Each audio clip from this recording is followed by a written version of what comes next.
By the way, I don't look like that after when I wake up in the morning, okay? So Like you're what? pretty lucky. Oh, whatever. I wish Oh I no. looked like that every Oh my morning. Man, gosh. I wouldn't need makeup or anything. I don't have any makeup on today. Not yet, but thank you. Oh my goodness. So tell me, pronounce your name. State your name for me. Soneya Eggerding. So, Eckerding. yeah. Okay. So it's actually technically my main name was Vongpajan. Sonia Vongpachan. Vongpajan. Yep. Okay. Yeah. So send me the correct spelling of that as well, so we can honor your family as well. Okay. So that way we have kind of like parentheses, Vongpachan. So tell me, you were born in Laos? Yes. Born Okay. in Laos. What was it like growing up in Laos? I remember pretty much it was just kind of when you're a kid, the whole neighborhood is your family, right? So Mm. back in Laos, we pretty much exploring everything. I was at the time I was brought up and raised by my grandmother actually, because my mom had to go work in the city, in the offices or at the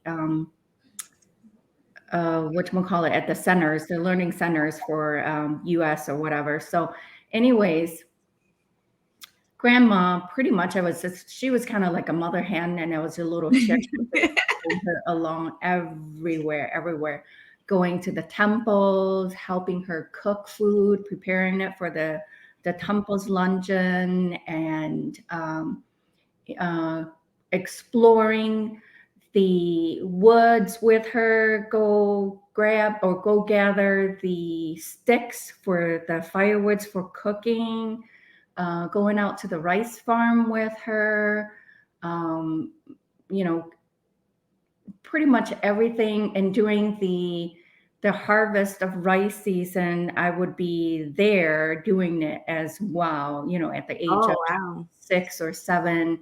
um, we would use one of those, the hook knife or whatever cutter that, the gyao kao. So they'll call it gyao kao.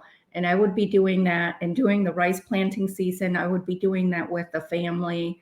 Um, During the rice farming season, your farm, it's all flooded with water, right? While the rice is growing, all that stuff.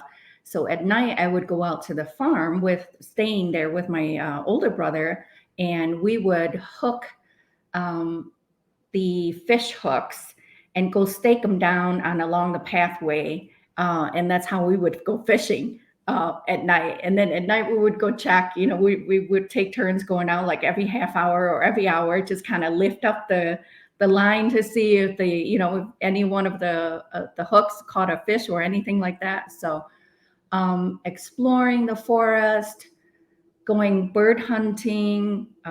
My favorite thing is hunting for the little birds, for the baby birds, because Oh I my got to play goodness. with them until they died on me. Aw. What So, were some of your favorite times at that moment? um, spending time with my grandmother, Yeah. because she was all I had at that time. Yeah. Um, I would sleep with her. She would off the during the off season from the rice farming, we would turn the field into a vegetable gardens, and Oh, she would harvest the onions like early in the morning or whatever. And then I remember getting up early in the morning, helping her cleaning the onions so she can take it to the market and sell it. Um, it felt like I was none of those work. It mhm. didn't feel like it was chores. Yeah. It felt like I was spending time with her. And now you're kind of, in a sense, paying it back to your granddaughter because she absolutely adores you.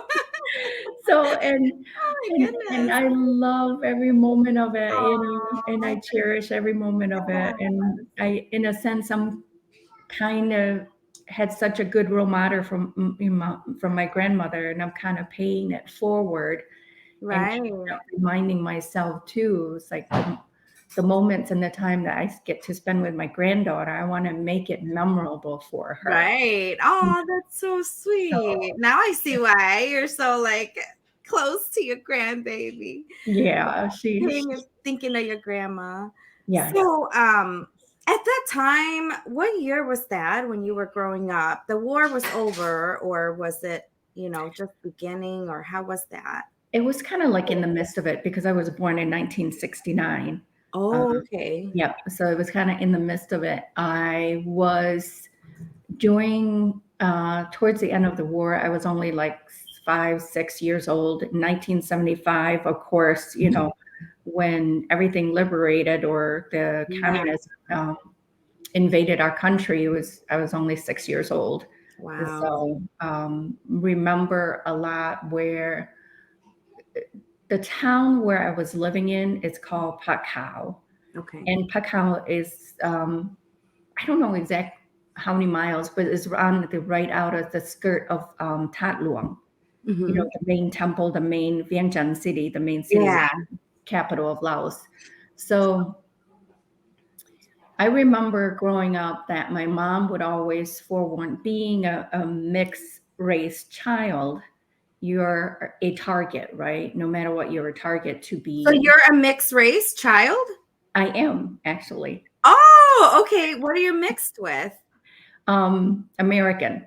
So Okay. my dad was a volunteer, international volunteer serviceman. He was Gotcha. part of that group that during the Vietnam War, many of the volunteers from that group, what they call it IVS, Yeah. um, they went to Laos, they went to Cambodia, they went to Vietnam to help cultivate the agricultures and the engineering and the farming and the education Wow. and all that stuff. So my dad's part of it was part of the mechanical engineering and part of education, right? So he's stationed in Dong Do, Hmm. Laos. And that's where my mom met him because my Okay. mom was also working at the camp, at the U.S. camp there, where she was being a homemaker and Okay. was also, teaching Laos to these foreigners as Hmm. well.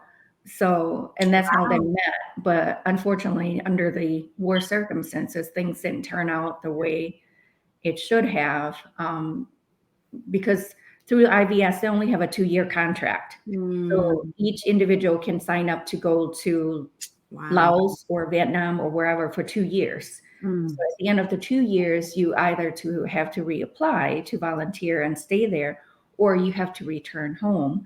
So Wow. unfortunately, in that case, my dad had returned home because there was some other situation going on back here at home with his family as well. Wow. I didn't know that. Way, yeah. So it was. So long story short, I later on learned about 5 years ago when I was searching for Mhm. my dad's family was that my dad ended up passing away back in 1973. Oh my So goodness. Probably from a heartbreak. it was Oh, that's sad. You're it was gonna make me cry. I'm sensitive, by the way. oh, same here. It was Yeah. but hence the reason why my mom and dad was never reconnected. Got So it. um but anyhow, growing up, going back to Laos, Mhm. it, you remember you hearing the bombs Yeah. and seeing soldiers, foreign soldiers, in this case, the North Vietnam soldiers or whatever, coming through your town, walking through your town. And my mom would always yell to say, do not go near them. Do not say anything to them. Do not get any candy from them, because her fear was that either I was going to get taken and be sold into something else, or um, be killed being a mixed race child. So, of course, at that age, you just kind of, none of that stuff kind of really synced into you because you're in a different stage of life and you didn't really think anything of it. I remember that at times when we were hearing You about have a book in you. You need to write a book. You have a book in you. I know I've been told by many people too that say I need Yes. to write a book, but Oh my it's goodness. just taking the time to do it, you know, as you know. I know Mhm. it took a while, but like I would tell people who want to write their book, the first easy step is to outline it. Number one, you want to know like what's your end result? What do you want to get out of writing this book? And then you cater your topics to that. And then the things that you could speak on the most. And then nowadays on like Word document and on that, they have the dictation. You could just talk into it. It types for you and then just let an editor edit it and you're done. Boom, you got a book and publish it. Seriously, our stories are so important. And that's It why I'm is. doing this project, because I feel like not enough people know about us, No. and the Lao story, so all right, so you would hear bombs. But at the time as a child, like you said, you're in a different state of mind. So you don't know what you don't know. You don't know how to be fearful of things. And you don't know like, oh, that's supposed to be scary or they're going to kill you. Like you're out of sight, out of mind. You don't think about those things. Right. So then was your mom captured by them, or was she just working somewhere, or you just don't know? Mom was working somewhere. She was working in Vientiane City. I remember she was a secretary for remember hearing this from her stories, her own stories, right? And she would come home every other weekends or something.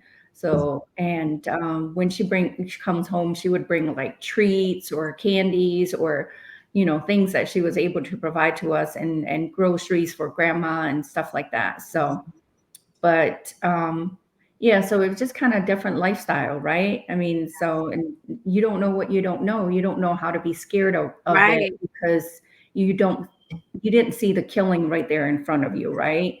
Yeah. And you didn't see like what Ukraine is going through right now, the forefront matters is, where they see the bombing right in front of them, the kids are Yeah. actually fleeing the buildings from the Yeah. bombs or from the guns or whatever. So but still, even though we were kind of like the outskirt of it, we're still seeing the overflowing of the actions that comes through town. And people escaping too, I bet. Right. And the people escaping too, and what they had to do to escape. So my last day there home with grandma, Mhm. um, I remember exactly that she sat up and rubbed my head all night. And of course, I didn't know, 10 years old, I didn't know what was happening, why she was doing that. But she had already knew that we're planning that, to escape. Wow. And that's the next day was I was going to go bike to school to test to go up to the next grade. Yeah. So she was sat beside me all night crying. And from time to time, I would wake up noticing that she was kind of like sniffling and wiping away tears and stuff. And of course, you're 10 years old, you don't think anything of it. So you just try to fall back to sleep, not realizing that that was going to be my last night with her. Wow. So the next morning, we just kind of got up and got ready. And my mom just kind of rushed me to shower and get ready. And she just said that she was going to take me to school. But I had already had plans to go to school with my friends, with just bike there. And she's like, no, no, no, I'm going to take you. Don't worry about it. Just, Wow. just don't tell anybody about it. She had already had organized the escape with somebody that she knew, and she had saved up enough money to pay somebody to help her get out of the country. So I Wow. walking a lot, hiking different transportation system, and then we were walking a lot through the dry rice field. Mhm. I remember my flip flops had holes, back heels of it, shredded off. But that's an old flip flops, and having to carry my younger sister, who was 3 years old at that time, on my back because she was Wow. sick from walking. Um, So there's two of you, yeah, there was two of us at that time. you and your younger sister. But were you the only one from your dad then? Yes. Since, Yep. he was gone right away. Yeah. So, um, pretty much, fortunately, they have planned out for us to stay at one of the small temple right next to the border of the Mekong Mhm. River, right?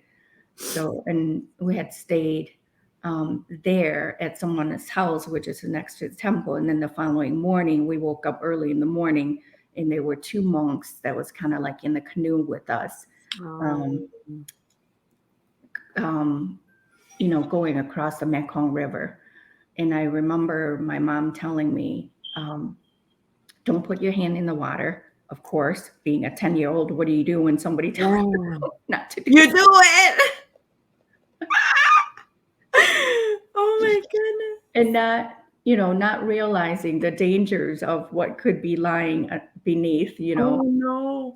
Did you touch a dead body? Well, that's the thing. And that was why I wish adults would be more Yeah, upfront with us. transparent. Yeah. Be more Right. transparent with us and say, hey, you don't want to put your hand in the water. You might be touching a dead body or a gator or something.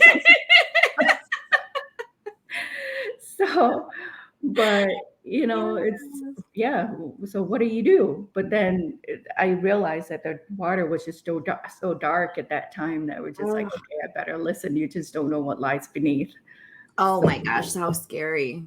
it it was, and after, we were very lucky compared to, Yeah, a lot of people didn't make it over. right, compared to what I've learned later on after finding out, staying at the refugee camp, Yeah. as far as what they had their families gone through, has, Wow. daughters or wives was raped before they were able to cross the border, lost, husbands or wife or a child or a baby drowned, and um, hearing those stories from Yeah. those families, I consider myself very, our family was very, very fortunate that we were Yeah. guided, in a sense, by the right person, and also, spiritually too, that we were protected. Mhm. Because my mom, you know, sometimes some people may not believe in it, but Yeah. you just don't know what's around us, right? Yeah. She said that she had prayed to the monk, Yeah. which is one of our relatives that was a monk at our hometown in Pacau. Um, they call it, well, she calls it an Paul Nhai, Mhm. you know, um, Nha Paul Nhai. She called it Nha Paul Nhai. Yeah. And she did that before we left, praying to them, to Nha Paul Nhai, for our safety, for crossing the border and all that stuff. Right. So, and after we had crossed the border, we stayed the night at another family's house, and Mhm. then the next day we reported ourselves to the Mhm. to the town authority. And when we did that, which I did not realize, was that we were thrown into a jail in that Oh, home. no. So we were not taken to the refugee camp, and we were not reported to the refugee camp. There was this jailhouse, and with a yard and a huge tree in the center of it. I saw Hmong family, Mian families with young kids, not able to speak, Thai or whatever. Um, when we got there, they were eating grain of rice as their meal. And some of them had grain of rice hitting in with their clothing, that Um, they were grabbing some grain of rice to pour it into their, children's hands to feed them. And when I look at all of them, they were all malnourished. Wow. Probably haven't showered in weeks or whatever. So they were treated very poorly. Hold on Um, 1 second. okay.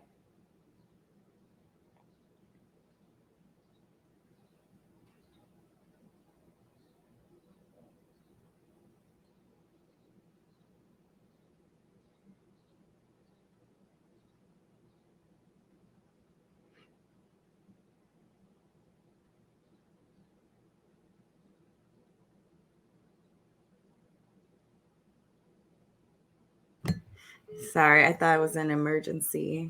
My Oh, husband. that's okay. Okay, so they were feeding their kids with the rice that's not cooked yet, like Correct. that. Correct. Wow. Correct.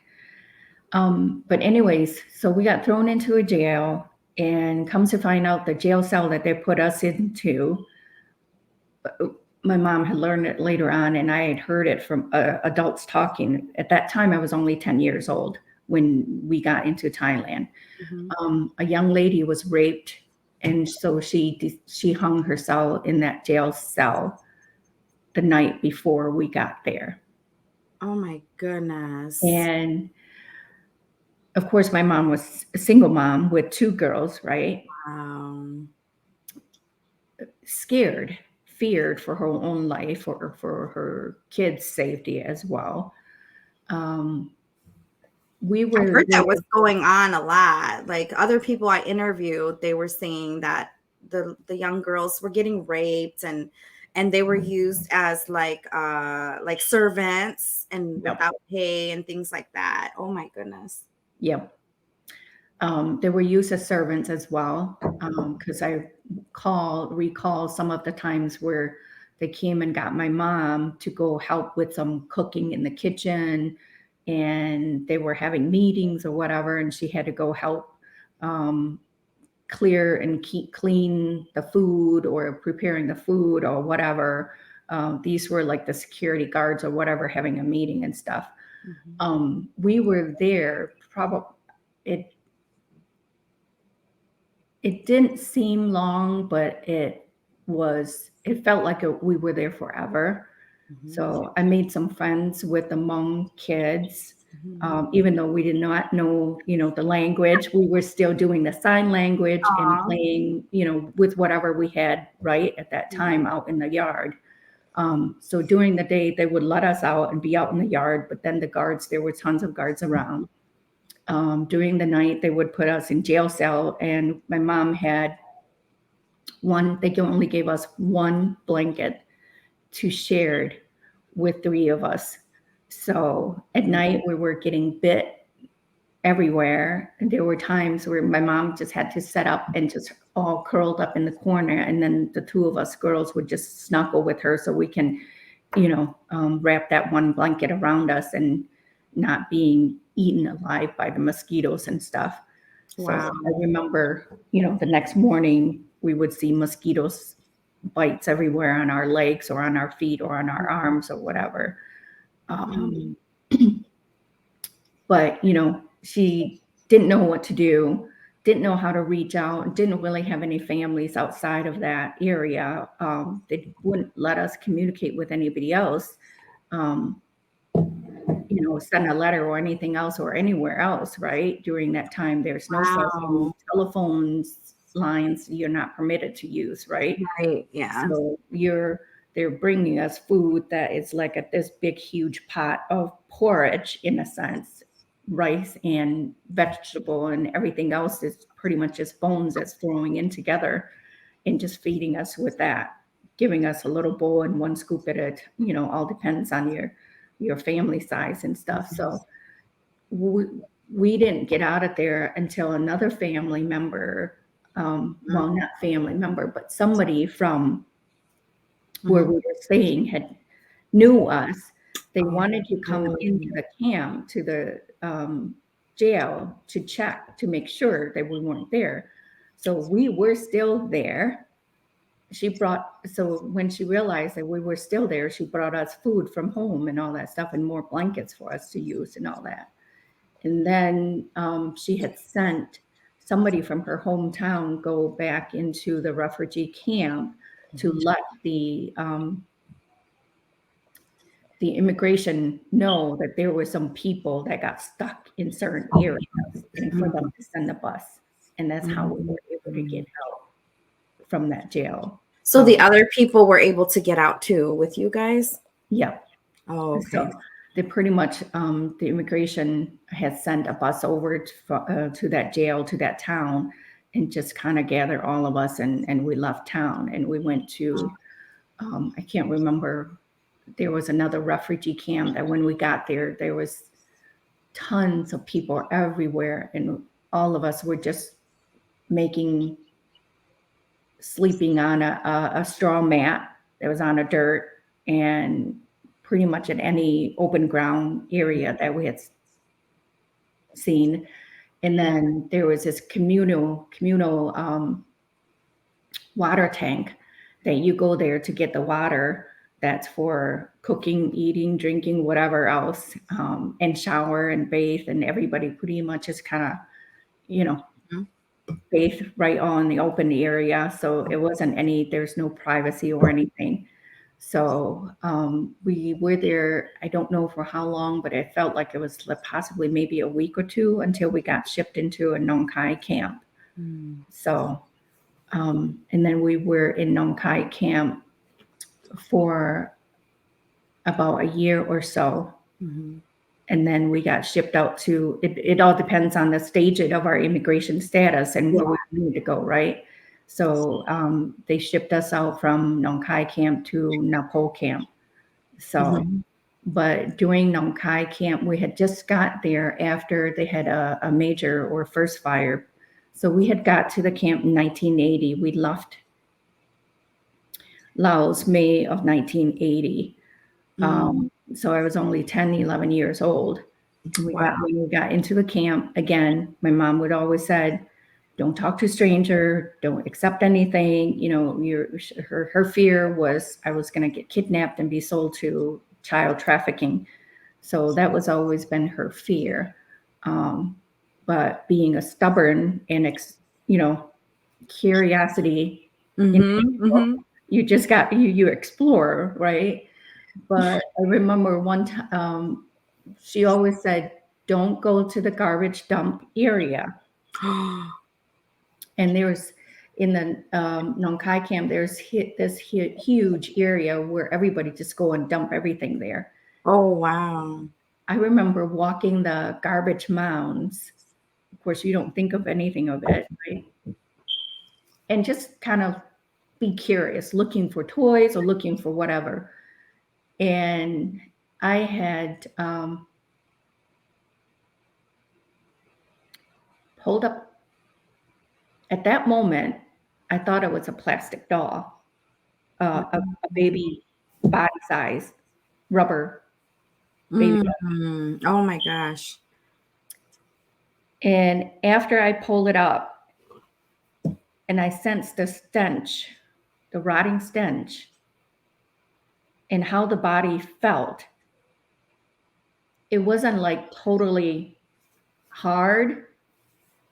It was more of like soft tissue, and it was tissue hardened or whatever. It felt different to me. It didn't feel like it was a rubber baby doll, right? Yeah. That's when I realized it was a full body baby that got thrown in. Someone thrown away their baby? Right. Oh my goodness.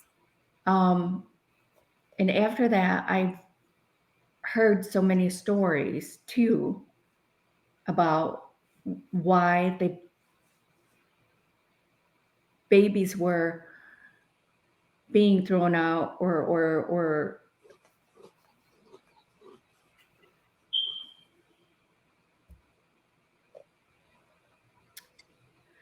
life during that time was hard. Mhm. And I consider our family was very lucky to have not experienced some of the major traumas that other people have experienced, right? Yeah. You're talking about girls got raped, killed. Kids at my age at that time got raped and killed. Um, baby born stillbirth were that. The ladies were born from raped, and or for whatever reason they did not want to keep the baby. I mean, pretty much life didn't really have any meaning or values. Yeah. Looking back, I consider us being very, very lucky. Mm. And then realize why my mom was so hard on me at that time not to do certain things, Yes. fearful of our safety, Yes. our safety. Mhm. So, but we had to do whatever we had to do to survive. I remember food truck would come once a week. Wow. Vegetable truck would come once a week. By the time it gets to us, especially in the heat and all that stuff, right? I mean, nothing, there's no freezer, there's no refrigerator. Vegetable was already rotted out. If there, it was a chicken, they would measure it out how many kilograms certain family members could have based on the number of the families. I mean, us three people in the family, you got like a thigh to last you a week, a thigh of a chicken. Oh my goodness. What did So you do in the meantime? broth, you Wow. kill you pardon my French, but you kill the S out of that bone, the chicken thigh. So Yeah, you right? so many Oh, to, wow. use the bone marrows and all that stuff. I mean, you'll mix vegetable soup after the leftover. The next day you could be using that same bone to cook for copia, Yeah, the rice soup or whatever. I mean, you did what it took. Did what you had uh, to. How long were you at the camps for? I was at the Nong Khai camp for a little bit over a year, and the Napo camp we were there for almost a year too. Wow. Um, And then and what year did you come to America? 1982, we got here May of 1982. And you were how old? I was 12. You were 12. And so did you have to go to bilingual school or how was that transition? When we got here was May. It was towards the end of a seventh grade year. So they let me go one day to kind of experience the school doing that seventh grade. And I remember it wasn't a bilingual school because we landed here in Michigan. It was New Lothrop, Michigan. That's where we were at. And the church that sponsor us here was a Catholic church. Hmm. So So you didn't have any family here? You just waited for someone to sponsor you?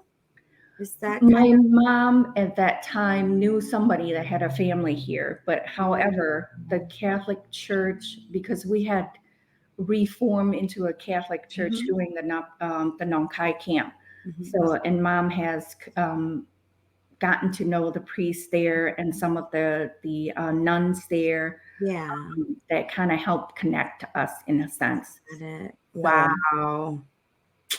and when we got here, I went the first day I went to school. Of course, no English, right? Wow. Didn't know any English. All you knew was pencil, paper, table, Mhm. school.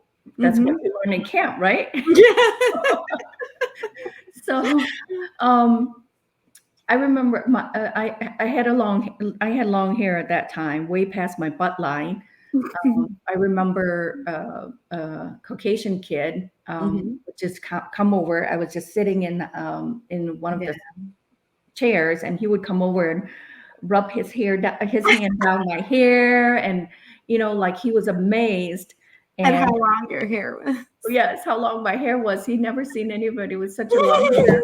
So One of the sponsors' daughter was also the same age as I was, so they sent me to school with her. Oh, okay. And then the following year, 8th grade, I started out fresh.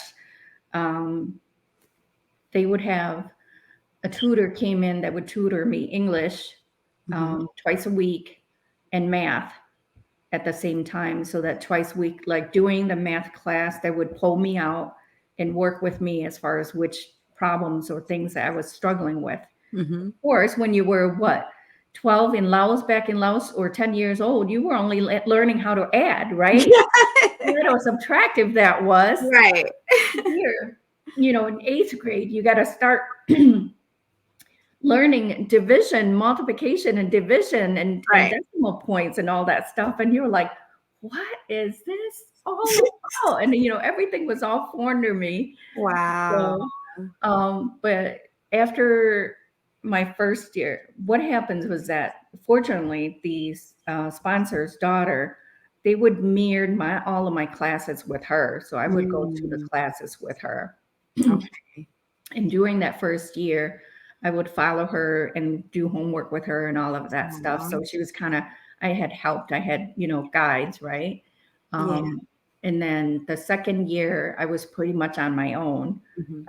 So I was taking different classes. Of course, all of these classes, they would pre-schedule for me, and I was taking different electives. I remember trying to do homework on my own, trying to read on my own school books, but comprehension level was totally not there, right? Because this is your second year of English. Right. So, but I did a lot of it. I think with me was more of, again, my curiosity was always been a guide in a sense that, because I want to learn, I want to know the meaning of this word. I want to know how to say it. I want to know how to solve this math problem. And I didn't want to give up. At the same time, I knew that everybody was turning in their homework and it was getting, 80s and 90s and A's and B's. And that was what I wanted to do. I want to get good grades. I don't want to see this C and D's. I learned the meaning of it, right? Yeah. So, D for dummies, C. Yeah. Okay, But D and Lao is good. I used to get D's and I would tell my dad, D, that means good. D was in the good, right? At the end of the good, right? It's translate to Lao is good. But yeah, fortunately, I was one of those where I was like, no, I got to do as good as well as other people. I wasn't willing to accept the C's and D's. So yeah. With that, I was, able to progress well and able to graduate on time. And during my junior and senior year, by then we had moved to a different town, and I pretty much no Lao family there. We had moved to Saginaw, Michigan. No Lao family there, but they had a couple of the Hmong's family there. Okay. And they were Arthur Hill High School. They were giving awards to kids that did well, like 3.9 or 3.8 GPA, right? So they were giving out quarterly awards. And during that assembly time, and everybody, whether you're getting awards or not, you go, right? And then when I saw that these people were getting plaques, was getting certificates, and I'm like, wait a minute, what do I have to do to get them? Yeah. Unfortunately, in the hallway at that school, they had post. Right now, it would not fly, right? Because it would be ruined for the privacy issue and all that crap. But they would post everybody's grades every quarter for every student that comes out, whether you have a history class or biology or whatever. So I always go up there and look, and I always remember who always get the plaques. And of course, there's this one jockey named Todd, and like he's pretty much good at everything and a good looking too, right? And I'm like, you know what? And of course, I had a crush on him too. Oh. I'm like, no way.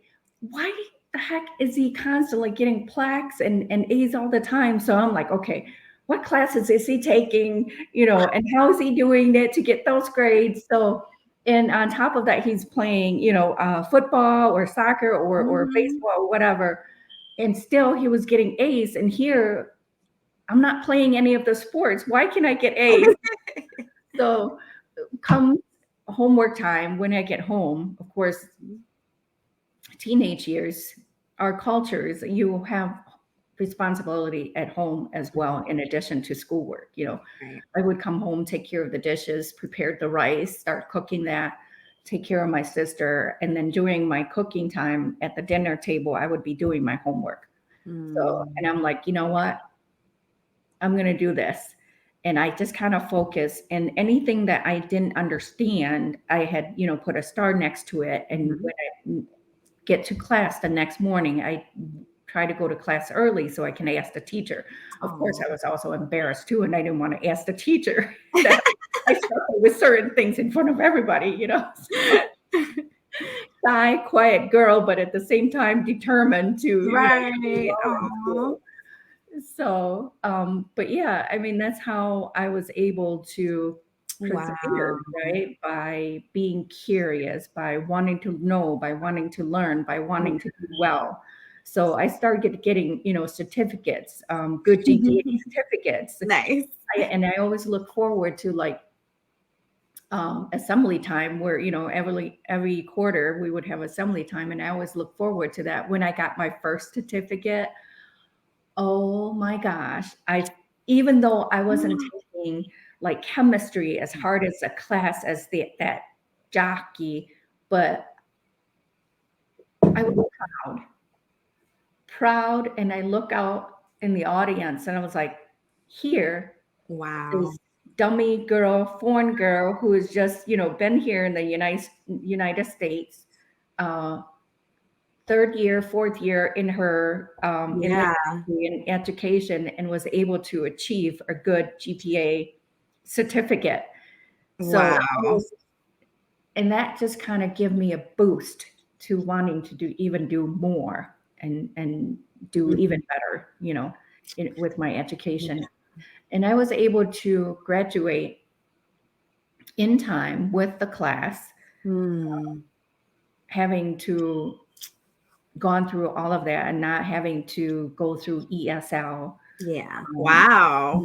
or any of that. So I I bet think I bet no one like even knew the small ounce of struggle that you went through, like in your past before hitting that high school or middle school. No one probably can even imagine or knew what you endured before you came into their classrooms, like your classmates and all of that. Like they probably had no clue what your life was like before you hit that classroom. it was blank. It felt like I fell into this big wide world, but yet it was blank to me, because I think I think partly because I haven't made anything of my own. Mhm. I haven't create my own path and walk my own path and create my own experience. Right. So as life goes on, it becomes more and more clear, right? Yeah. Um, but not knowing you're in this vast country, and not Right. knowing anything, and not even knowing that you were in the United States. What's a United State, right? What's America, right? Yeah. I mean, and what is snow, right? I Yeah. remember when that morning that we got here, I remember we landed at the airport so late. The sponsor took us to another Laotian person's home, Mhm. and we were there. And the next morning, I look out the window and there was frost on the window. And I was like curious. It's like, what is all this? Yeah. So I had short on. I went outside. I had no idea where everybody was. And It this was new cold. home is totally new to me. So I remember our room was upstairs in their attic or something. So Yeah. I found my way out to outdoor, because all I saw was like this white frost covering the grass, right? But I didn't know that was white frost. Wow. So I walk out there and you can hear the crunch, right? It's go. And the more I stepped, I heard the crunch and I felt the sensation of coldness underneath my feet, right? Yeah. I was like, what is this? What is this? So I kept doing it. So pretty much I was kind of like stomping on the thing just for the noise of it, you know. So Oh my and then when my mom goodness. saw me, she's like, come inside, you know, come ma, by hit me young, you would, you know. Yeah. So, and I was like, but I was curious. I want to know what that was. And then later on, I learned it was frost, you know, Oh wow. covering the grass. And then once the frost was gone, and then you see green grass, and you're just kind of like, well, where did that go?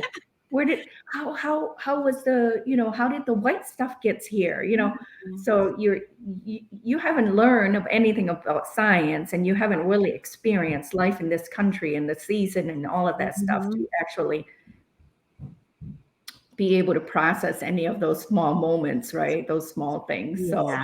So what was it like for your mom to come to a whole nother world with two children, having to like now learn the new system and learn the new ways to survive? I'm sure it's better than where you were, you know, in the camps. But how was she? What did she have to do to get work and all of that? Fortunately, the Catholic camp had assigned two families to help my mom again to settle in. One, you know, to nurture her language skills, and also to help her settle in to that hometown at that moment. They every day they would come and take us to grocery stores to teach us where the grocery store's at and what to look for and what to buy for food and what not to buy and all that. It was mom knew English a little bit, but which isn't, you know, enough to just kind of communicate with the people, right? But it was scared for her. Here, you know, having to leave her mom behind, Yeah. and her oldest son behind, my other half brother Oh wow. behind, and it was just a life with us. It was scary for her, and not having any money and not knowing what to do. So fortunately, the sponsors was able to, you know, take her to the Social Security office to get the paper done, to file for food stamps, get the funding for the family. Yeah. And then we stayed with that family, that Lau family, for a little bit. And then they got us into an apartment. So we got into an apartment right close to the school, where I was able to walk to the school and all of that stuff, and closer to the grocery stores. So a lot of it was that. And then they had helped her to look for a job. And I think she was helping that grocery store, working at that grocery store for a little bit until we were able to get on our own 2 feet. So, but I hated it. The government assistance, I hated it being on there. Yeah. You know, because it's embarrassing. When I go to school, I have to stand in different line. Oh. For the free food. For the free food. So I hated that. Always said, Mom, you know, when are you going to get a job that's going to make good enough money so I don't have to be on, you know, the social system anymore? But she did what she could. Yeah. And then later on, I realized why we had to be, right? I mean, and she tried her best. Yeah. Until we had moved into a different town, and that's when she met another person that was able to, they had built their relationship together, and I had a younger brother from that relationship, but it was still struggles for mom because Oh, she met someone that she yeah, married? met someone. She didn't marry Okay. him, but they had lived together. Yeah, gotcha. So, Okay. But I think her having, bless you. Bless you. I think back home in Laos, she had struggled so much Yeah. that life here was much better than what she had Yeah, there. exactly. Exactly. Even though it was bad, it was much better than where we came from. Yes. Yeah. We And what weren't she had to fearful endure. anymore like we Right. were back then. Yeah. So there's the peace Right. of mind. Right. Right. At least now, she felt There's safe. help too. Yeah. With Felt help. safe. There's help. And yeah, there's struggle, but it's much better than what she left behind. Exactly. Exactly. Yeah. So How was she mentally? Because a lot of them, our older parents, like they've gone through so much. Like I know, as for me, my mom was very bitter and angry, like mentally, right? And so very quiet, like burst out in anger sometimes. And then I didn't realize till I was older my story, right? And so looking back, like at your mom, how was her mental state now that you can recall? she was that. Yeah. She was that quiet. Never really have motherly daughter time or talk. Yeah. She was tough. She Mhm. was coerced in terms of time, Mhm. chores, responsibilities, expectations was very high. Mhm. Anything that didn't get her way or we didn't do as she had asked, Mhm. um, she would blow up in anger, Yeah. um, and physical. Um, Yeah. yeah, I mean, it was tough for her, Yeah. Yeah. and a lot of times I felt the blunt of that, Yeah. the blunt of her anger and her aggression, and she didn't know how to channel it because she had endured so much and kept so much inside. One was, her failed relationship with my dad and not knowing what had happened to him. Yeah. He didn't go back and bring her here. Yeah. She didn't know he died. Right. She didn't know. And um, she was also given away at a very young age. Mm. She had my older brother. And back home, back then, that was normal, right? Oh, okay. So she was given away to another person at a young age because their family was just we were so poor that my grandmother thought it was the right thing to do. But Oh, my grandmother was also encouraged by other family members yeah. in town that saying that was the right thing for her to do. Wow. Technically, we did not want to do it. And I think that hurt and anger and bitterness Wow. built up, and other failed relationship had also added on to that Yeah. bitterness as well. So I felt the blunt of that quite often. Mm-hmm. But at the same time, now that I'm a mother myself Mm-hmm. and gone through life, I understand what she had to go through and what she had to endure. Yeah. Right. What she also experienced back in Laos is because of, we don't usually talk about this, and I know it's been hard for her to even talk about it. And I just learned this because she Mm. was such a beautiful young lady, even though it's a single mom, but other physical abuse and trauma that she had endured back in Laos. Yeah. Unwanted abuse, right? Yeah. Um, had stuck with her throughout her life, and she Wow. never really find a way to process all of that. So her mental state of mind was challenging. Yeah.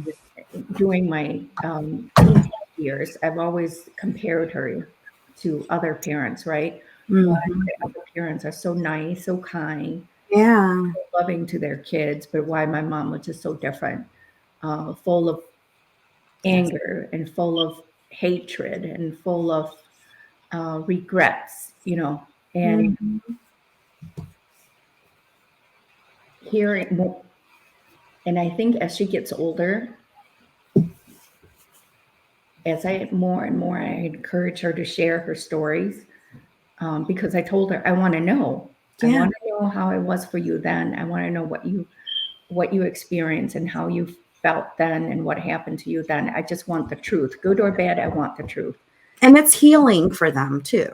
I think so. It's healing for them. And, as I speak to all the other older women that had to go through this, they're in their 70s now, they're filled with emotions and tears. And, as you've seen in the video, I didn't show all of the video, I just glimpse of it. I didn't want to show the parts where it was like them crying, save that for the magazine, but they were boohooing through the whole interview. I mean, it's healing, kind of bringing up the old past hurt, but then also celebrating where they're at is what I kind of try to do with, every interview that I did with them. But just listening to their stories, you can feel the pain and the hurt that's still living inside of them.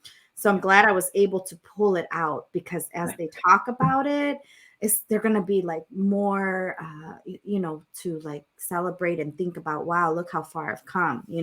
Right. And I think for them, right, they've always taught, or in our culture, you have to be strong, right?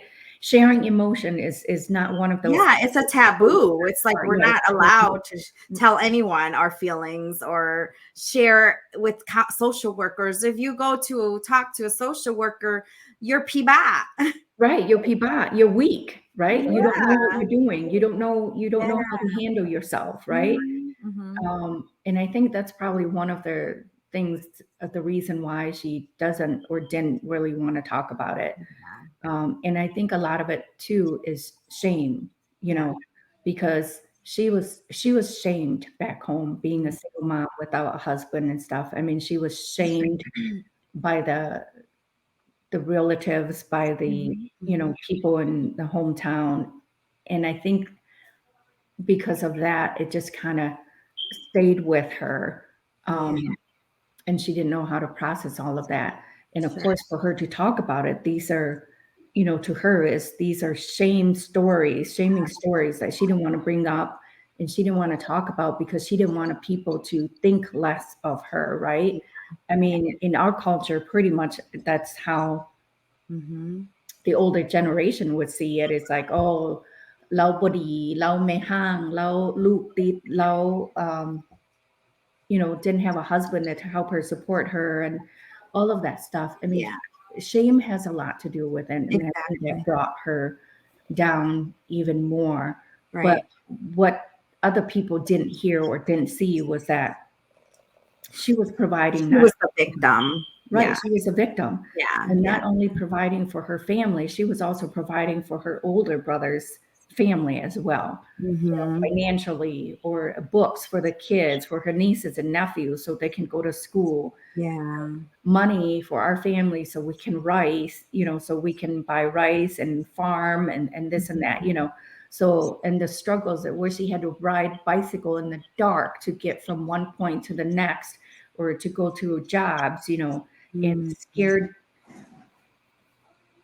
to death of having to do that because of what we didn't have, Mhm. and people didn't hear or didn't see any of those struggles, that They're so quick to judge. Yeah. they're so quick to judge. Yeah. Exactly it. Definitely. So quick to judge. So when you finished high school, then what after that? Then you met the love of your life, you got married, you had your daughter.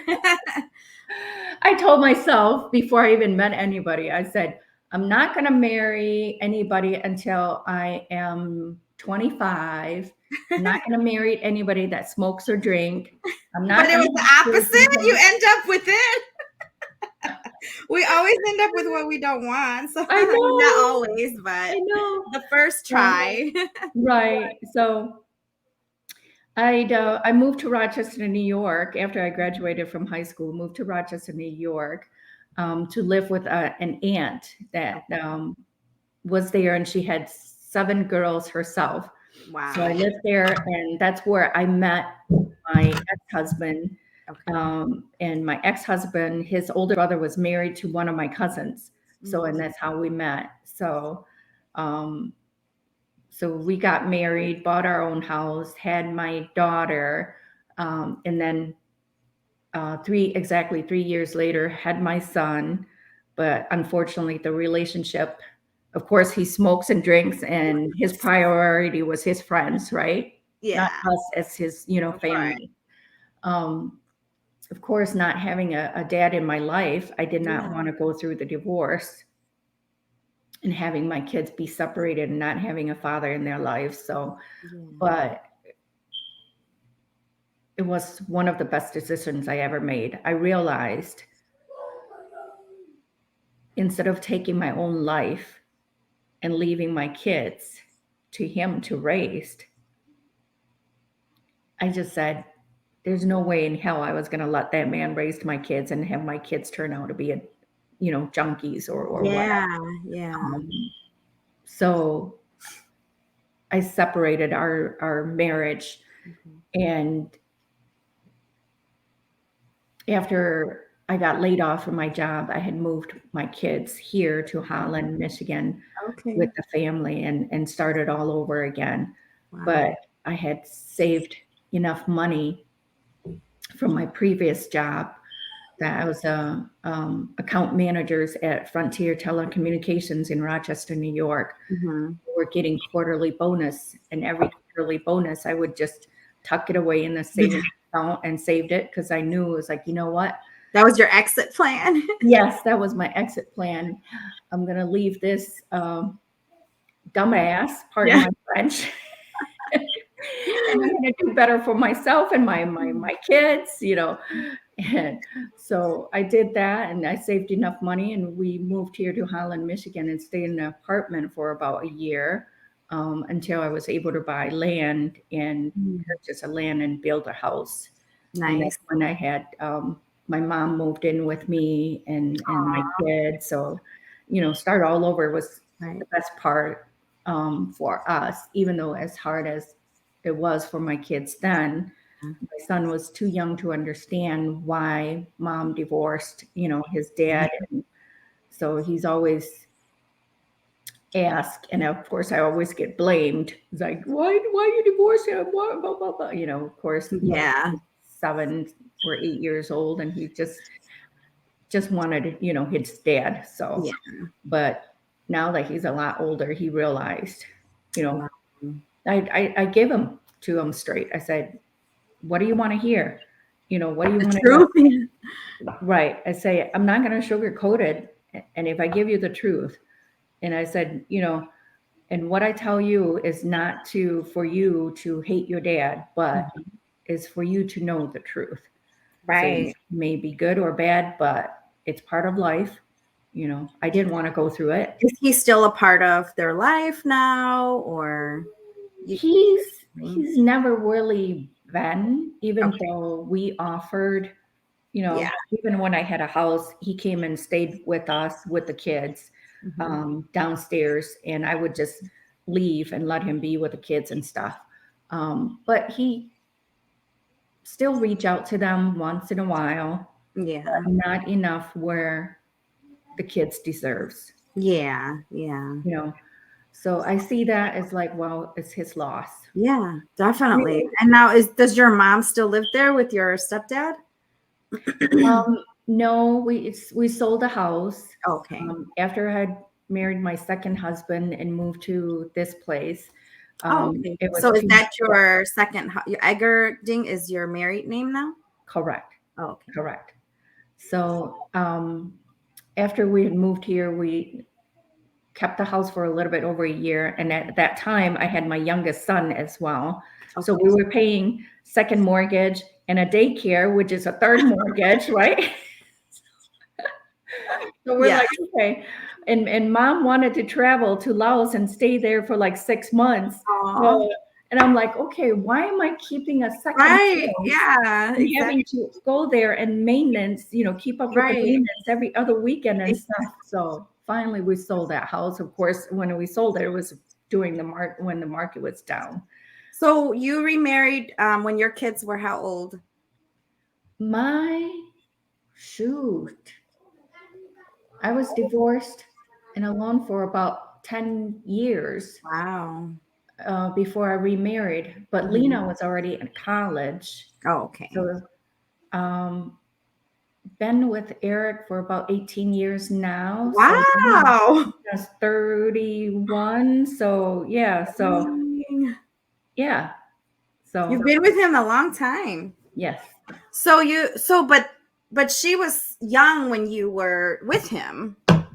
she was just, yes, right before she graduated high school. She was 17. Yeah. And Oh, my, okay. my other son, he was 14. Oh, So, wow.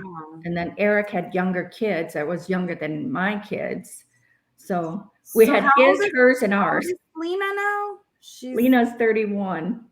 She's Not to be 31. broadcasting that. I know, right? Don't tell. So when you think about it, like just the struggle that you went through and everything that you had to go through like as a single mom, you must be super proud of yourself that your daughter achieved what she did. But even hearing her story, she got the fighting spirit from you and your mom, and and that she had a lot of support from you too, because she almost gave up. So such a proud moment, to see your daughter walk across the stage with her doctorate. I bet you just had just couldn't hold back the tears, right? Yeah. It's, What was going through your mind at that moment?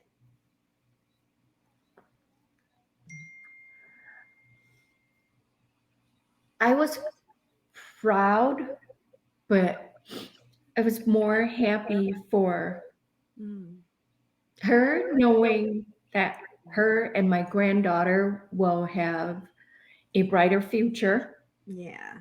and less struggles than what my mom Breaking the generational curse already. exactly exactly it Because we didn't exactly come with it. like generational wealth. Like we had to work harder. Like these trust fund kids, like, oh, they can do whatever. And they're like, millionaires at birth, whatever. But like our kids, like they have to work hard at it. It's not like we came with generational wealth, right? So everything we do, and just to see and know, like, and hear her story and now hearing yours, it just makes me so proud, of everything that our parents and our ancestors had went through, just to be able to hear stories like this, and for the children of our children to have stories like this. It wouldn't have been possible without the sacrifices of our grandparents and our parents, to be able to get to where we are. Right. Yeah, How is exactly. your mom now? Like, how she's is she now? she's doing good. Health wise, she's doing good. She does have what they call it, permanent um, tremors. And I think a Oh, lot of it has to do with, stress. stress in her life that she had Yeah. endured. But health wise, she's just like any 70 plus year old woman where she's got, you know, HP, high blood pressure Yeah. type of stuff and all that stuff. But she's made peace with herself Yeah. and with life. And she had now dedicated herself to the religion, to Yeah. Buddhism, Yeah. and going to the temple a lot and Hanging doing, out with my uncle. yeah, probably, yes. Nabal Tiang. You talking about Nabal Tiang or what? Yeah. Um, a lot, and doing the Gongbun a lot, because she doesn't, in next life, she doesn't want to be born and having to go through what Yeah. she had went through. So, so she's been doing that a lot. So, Right. And so tell us about like what are you doing now as far as, your work and, where is Sonya at this moment in your life? Sonia at this moment in life is just trying to make things easier for my daughter and granddaughter and supporting them so this way she can move on to the next stage of her life. In the meantime, self-serving to my other family is, I work part-time at a bank doing telling. And a couple of years ago, I had also went and got my license in life and health insurance, and is also doing that part-time at home. Nice. So between taking the kids to school, being part of their field trips and school functions and this and that, working 2 part-time jobs. Yeah. And I have to say I'm very grateful for where life has taken me to at this point, Nice. and happy where I'm at. I mean, So, money comes, money goes, right? right. So we're not rich, we're not poor, but we're comfortable with life. Right. And Yeah. Yeah. I am more humbled than I have ever been Aw. for having what I have, and the health and the safety of my kids Yes. are much more important to me than any Absolutely. funds or any money in the world. Absolutely. Especially Definitely. what we had just recently gone through, right? All of A us. pandemic. Yeah. So, What would you, if you had one message to share with the people of Iran, right? What they're going through right now, Ukraine, right now, what would you say to the women who are going through what they're going through? that I'm sorry that they have to experience that, but also at the same time, believe in themselves and persevere. Their perseverance is going to be their guide, to help them get through any hardships that they are experiencing right now, and have hope. There's Yeah. there's life outside of that. Mhm. So have hope, and continue to be positive and have hope and persevere. Definitely. Thank you. Yes. And so I'm hoping to share this magazine as well with one of my contacts. She's also in Ukraine and had to escape. So she has a lot of women under her wings that, can read this and be inspired. So I'm hoping that they can read our survival stories and be able to see that glimpse, to have that little glimpse of hope that will carry them through to their next destination in life, right? So, and not to worry about those materialistic things as long as they have their health, and just to stay, like you said, stay faithful and have that hope inside of them. So one more thing, what message would you want to send to your children or children of the like Lao community that may or may not know like what happened with our history and stuff? And so just overall, like what message would you want to tell our Lao children and community, the younger youth? The younger generations, Generation. be curious, be curious and don't be afraid to ask, you know, and don't be afraid to um to be curious. Mm-hmm. To me, I think curiosity helped me learn something new Yeah, and step outside of my boundaries. So, and outside of my comfort zone. And the more you know, mm-hmm. the more of that knowledge is going to empower you to do more, to Definitely. learn more, to be more, and to give more. To Definitely. me, I think is continue to be curious, continue to explore. Not everything is always going to be the same or stay the Mhm. same. Even us as a human being, we're aging every day or we're Yeah. changing. So Yes, the we world is are. changing every day. Grandma's over here. What you talking about? Huh? I said we're grandmas over here. You're not a grandma. Oh, I have two grandkids. Yes. No way. My daughter's gonna be 26. But then I also Hi. have a baby, a smallest one. So I kind of had 20 years apart, two marriages. Oh, I forgot to This ask, is my life. what was it like when you met? You said you found your birth parents' family? I found my birth father. So Oh, how did you find him? took me 10 years. Of course, just started out with mom, asking mom, what's my dad's name? Wow. And she would say, Robert John Bryson. And what are his family's siblings and parents' names and any of that stuff? This is before the internet years, okay? Oh my goodness. So I started just searching and asking people that I know, do you know this last name? Do you have anybody that know this last name?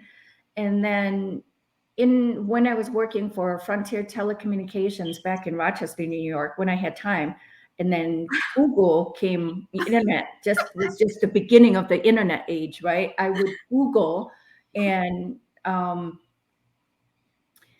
Bryson's, tons of Bryson's came up, right? You're talking about like a book. Yeah. Everybody, phone number and what state they lived in. So I Mhm. would start taking that list. Fortunately, I had a nice co-worker that helped me and print out that book. So nobody knows, right? Oh my goodness. And once in a while, I would dial, I would make phone calls, and say, hey, do you know this, name? Do you have a relative with this name? And blah, blah, blah. But when Wow. we had moved here, after I had moved into my new home here in Holland, Yeah. it was 2 years after we had moved in there. I had boxes that was still in the garage that I need to put away, right? Mhm. I was cleaning out the boxes, organizing things, and trying to put stuff Wow. away. And I had found a note, like a small book, a note sheet that just had somebody's name. They wrote it out in English, and his name was Alan Inverson. Okay. That person um, was just saying, Noi, it was good seeing you. I don't have a lot of money. Here's $20 and blah, blah, blah. And, I hope, here's my phone number. I hope you'll make it to the US and all that stuff. So that note has a phone number. And I remember, and I'm like, well, this has to be, he must have came and visit us when we were in camp.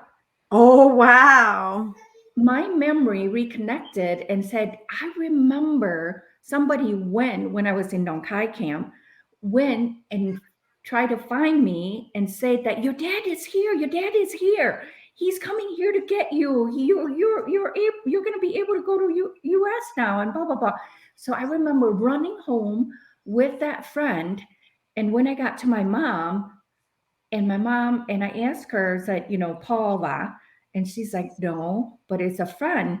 But it was actually, he was international volunteer person that had worked back in Vientiane City that my mom met as well. They had worked with him and his wife. he had married a Lao woman from over there. So Mm. mom knew them. And he was also doing some work in Thailand, and he had learned that we were in the camp. So he came into camp trying to find us. So, and that's how he was able to give her $20 and with that note. So, but I remember seeing him, and guess what? Years later, here I found a letter that she had wrote, or a note that she had wrote to my mom, Oh my and I goodness. called that number and I said, and I got an answering machine. So I told him, I said, I am looking for Alan Inverson. I don't know if this number is still for him. Yeah. And this is Sonia, Noy's daughter. We got to US and this is the phone number. So I left him my phone number, right? What? And about a month later, of course, went by. I didn't hear anything, but Yeah. about a month later, I got a phone call. And he's like, "Hi, I am calling back. Is this Sonia?" And, so we got talking. I said, "Yes, this is Sonia. Is Noy's daughter?" "Yes." And I said, "Who is this?" He's like, "Well, Alan Inverson, you had left a message on my parents' answering machine, and we're just here checking on their house. So I thought I'd better call you back. I know it was left long time ago," and blah, blah, blah. So that's how we got connected. Wow. And through that, he connected me to another international volunteer person. And from there, I went on connecting to another person, because my dad was part of that international volunteer service group, even though they did not go to Laos and serve the same time. Yeah. But with me connecting with the different people, and also internet too, searching on internet, I was able to learn more about my dad. I Mm. went to an archive in Indiana. There's an archive there, Goshen, Indiana. There's an archive there about International Volunteer Service Group. Learn about and found an article that they were writing. The group was writing a weekly article that they submit to each other. And my dad had wrote the letter that was in there, what he was doing, and all that stuff. So I've kind of learned more about him by doing research through that way.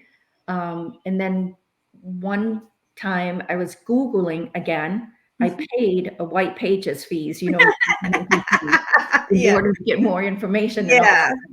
So I did that, and I found a name by Gordon Bryson. But during that time, I had called down to, after have learning where he's been, Mhm. Colorado, Goshen, Colorado. Yeah. I had called a school there to Mhm. see and found out what year he was graduated. And they had told me, well, there's a Gordon Bryson, but I'm like, no, I thought mom said his younger brother's name was like Tony and blah, blah, blah. Yeah. But anyways, I had found a Gordon Bryson. Um, I know sometimes this is hard to believe, right? There were times where I would be alone.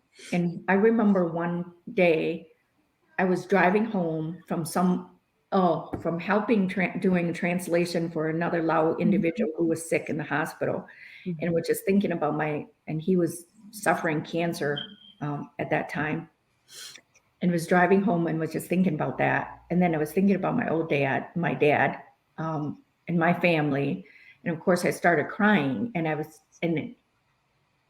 angry as well. And I'm like, you know what? I say, Dad, whether you're alive or dead, guide me. I need to find your family and I need to know. I say, I don't need anything else from you or your family. I just want to know, I just Yeah. want to know my roots, part of my roots, who I am, where did I come from. And I think shortly, about 2 weeks after that, while I was Googling, I ran into his younger brother's name, Gordon Bryson. So I called Wow. that number because the number was in the Colorado area, right? Yeah. And I called that number and I left a message. So I left a message on the cell and said, I am so and so. I'm looking for Robert John Bryson. This is a long lost family member and blah, blah, blah. I didn't exactly tell him who I was. So Nothing. A week, no, 2 days later, I was thinking, okay, if my dad is about this age in his 70s, if he has a younger brother or whoever it is, then he'll probably be in his late 60s or early 70s. They'll probably be going to church. Yeah. Usually they'll be coming home from church at this hour and they'll be having lunch, So in my mind, I was playing out these things and Wow. when it's good time to call, right? So I was like, you know what? 1 o'clock. Usually they'll have lunch and relax and blah, blah, blah. So I called that number the second time and a guy picked up, an old man picked up and he's like, hello. And I said, hi, I'm trying to, my name is Soneya. I said, please don't hang up on me. I just need to find Robert John Bryson and this number may be associating with the family. So, and he's like, well, Robert John Bryson is my older brother. And I was like, my heart sank to the floor. And I'm like, oh my gosh, I found somebody. That's connected to him. So he said, I'm Gordon and blah, blah, blah. And we got talking. And he's like, well, how do you know my brother? I said, well, he's my dad, my father. He met my mom in Laos. And of course, my uncle didn't know, he knew some of it. And he had pictures of my baby picture with him from my dad, right? My dad had collected an album of my mom's pictures and my baby pictures and stuff like that. So he had that. But my uncle thought I was a boy. Wow. Because they put male. Surprise, no. Soneya is a girl. So he's like, well, what's your mom's name? So I told him my mom's name, and I said, and then he would ask me other questions too, and I told him, I said, my dad had left Laos, left my mom on a motorcycle, riding across Europe, and going through Europe that way to return back to U.S. And during his trip, at each where he was able to get to the U.S. Embassy, he would write a letter to my mom to let her know where he was at. And she would write back. And at the same time, he would also let her know as far as what embassy he's going to be at and how long he's, going to be there. So my mom has ways to write to him. And that's how they were communicating back and forth during his trip home. Wow. And my uncle was like, wow.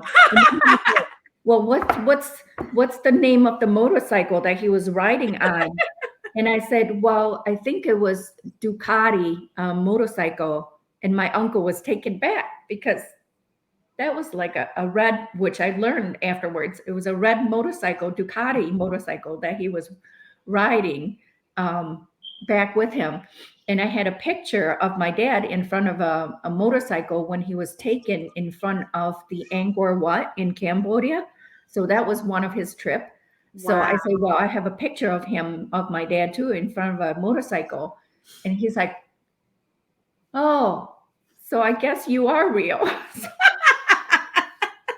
But he was just, asking a different question to see if I am who I am or claim to be who I am. Yeah. I had taken a picture of my baby picture that I have sitting on my mom's lap back in Laos. Yeah. Taking a picture of that. And I said, this picture was one of the many pictures that my dad sent a friend over to take our pictures and to also give the money to us and letting us know what he was doing at that time. So I'd taken that picture and sent it, email it and text it to my uncle. And then he had taken a picture from that same roll, but different scene, same scene, same roll, but it was a second picture from that same roll, texted back to me. And I said, Well, yeah, my picture looks like I was a boy, and I looked like I was a little bit over a year old at that time. And I say, but I'm a girl.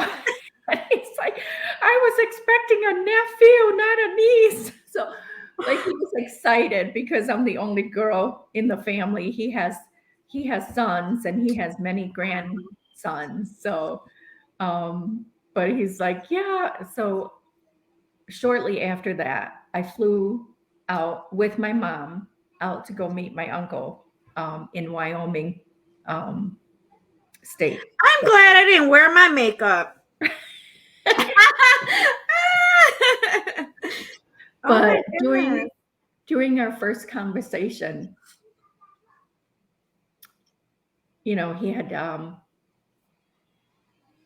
dropped the bomb that my I was so excited. You know, of course, I didn't think anything else of it. You know, you weren't expecting the news, right? Yeah. You were just so happy, Oh, just you didn't excited. know that your father passed at that moment. No, I did not. I did not. And you just didn't want to accept it. You didn't think it could be, you know, even though my Yeah. mom said, well, he's probably already dead or blah, blah, blah. Yeah. Otherwise, he would have tried to find us and reach Yeah. out. Yeah. But yeah, that's when I learned that he had already passed. And he passed back in 1973. What did he pass from? Um, skiing accident.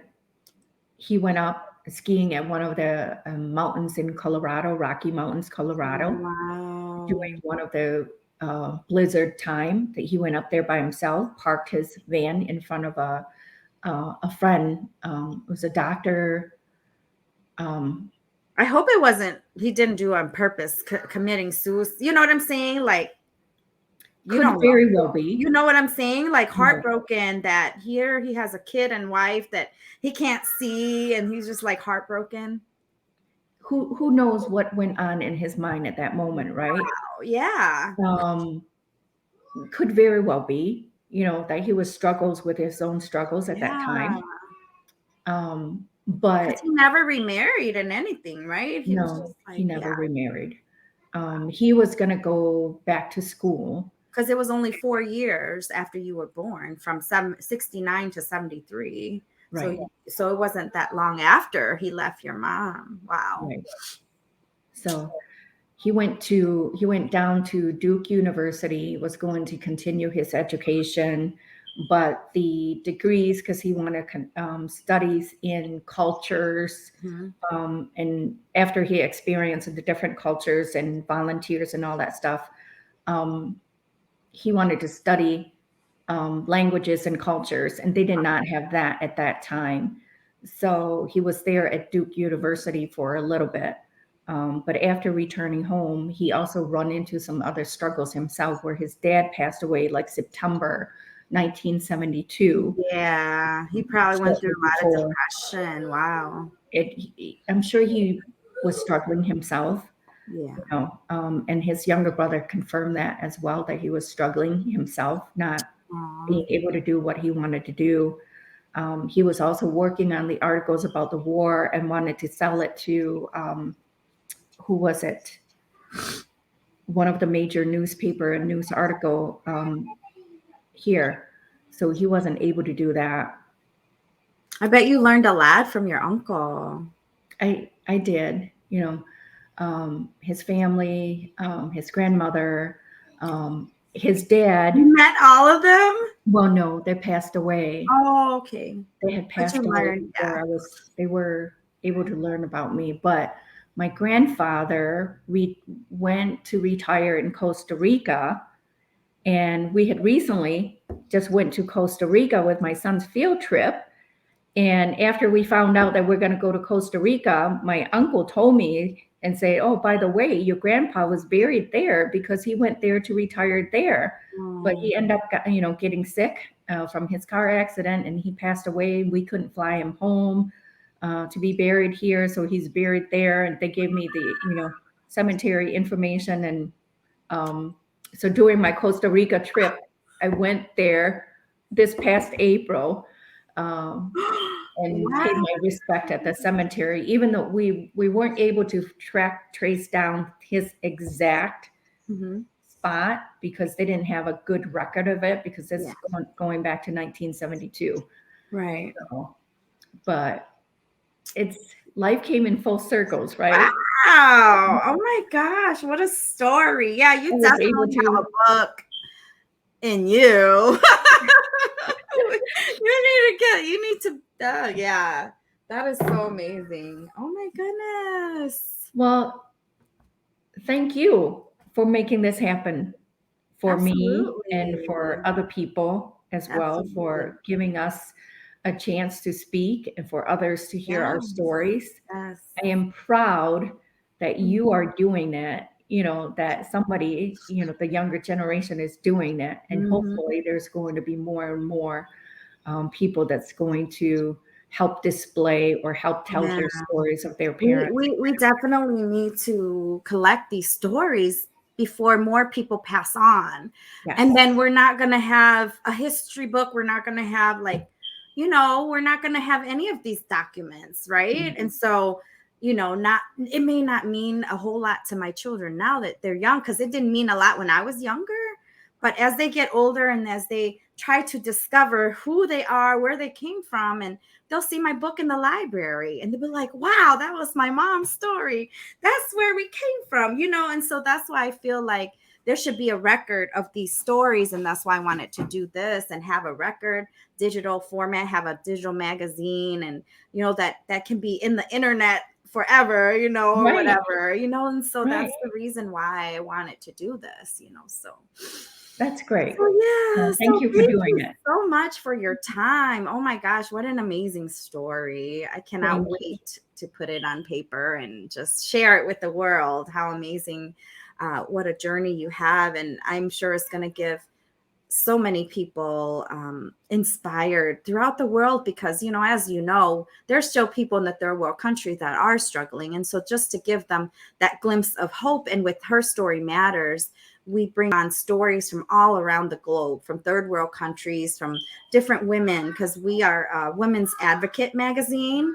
And Okay. so our magazine shares stories of women from all around the world that are struggling with different things, and sexist and being raped, and like Africa not having tampon and they get shunned when they have their periods, and different stories like that. And so with the fact that World Refugee Day was coming and it was a 1 year anniversary from my book, I wanted this passion project. And so that's why I'm like, well, we need to share untold stories of Lao refugee women, because the fact of when I was doing my speaking engagement and people not knowing what the secret war is and what Laos is and why we're Mhm. here, that Mhm. drove me even more so for this passion project to happen. And so I'm like, okay, I need to share this because nobody knows who we are and they're about to know who we are. So thank you again. I You're will, doing and a great job of it. thank you So so much. And so I will let you go on with your day. I've taken enough of your time already, but I was so intrigued by your story. So let me know if you need anything, and then I will send you and keep you posted on the copy. sounds good. Thank All you so much for right. this You're opportunity, Laura. welcome. Okay, be safe. Absolutely. Bye, you too. Bye.